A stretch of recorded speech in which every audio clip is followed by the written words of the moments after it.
চট্টগ্রাম সীতাকুণ্ড উপজেলার এক ভয়ঙ্কর জনপদের নাম জঙ্গল সলিমপুর, যেখানে প্রবেশ করতে লাগত বিশেষ পরিচয়পত্র।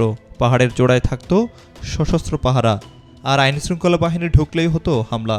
গত কয়েক দশকের সেই ভয় ও অরাজকতার অবসান ঘটিয়ে অবশেষে জঙ্গল সলিমপুর এখন প্রশাসনের নিয়ন্ত্রণে। গত ২রা মার্চ সেনাবাহিনী, র্যাব, পুলিশ ও বিজিবির যৌথ অভিযানের পর পাল্টে গেছে পুরো এলাকা।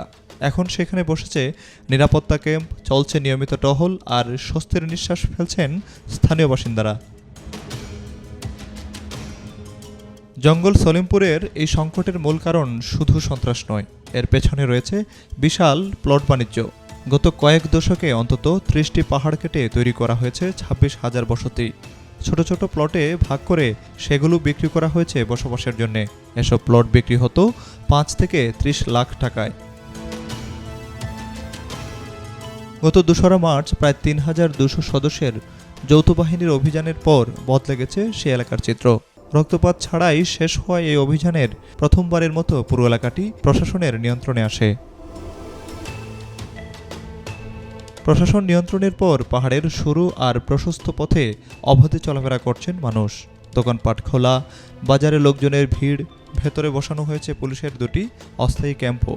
একটিতে ১৩০ জন পুলিশ সদস্য দায়িত্ব পালন করছেন, আরেকটি ক্যাম্পে ২৩০ জন র্যাব, পুলিশ ও এপিবিএন সদস্য দায়িত্ব পালন করছে। স্থানীয়দের ভাষ্য, দীর্ঘদিন ধরে এখানে বিভিন্ন সন্ত্রাসী গোষ্ঠীর আধিপত্য ছিল। গোষ্ঠীগুলোর মধ্যেও সংঘর্ষ, অস্ত্রধারীদের আনাগোনা আর দখলদারিত্বের রাজনীতি, সব মিলিয়ে এলাকা ছিল আতঙ্কের জনপদ। জঙ্গল সলিমপুরের অস্ত্র উদ্ধার অভিযানে গত ১৯ জানুয়ারি সন্ত্রাসীদের হামলায় নিহত হন র্যাব কর্মকর্তা মোতালেব হোসেন। পরে ২রা মার্চ ৯ ঘণ্টার পরিকল্পিত অভিযানে পুরো এলাকায় প্রশাসনের নিয়ন্ত্রণ প্রতিষ্ঠা সম্ভব হয়।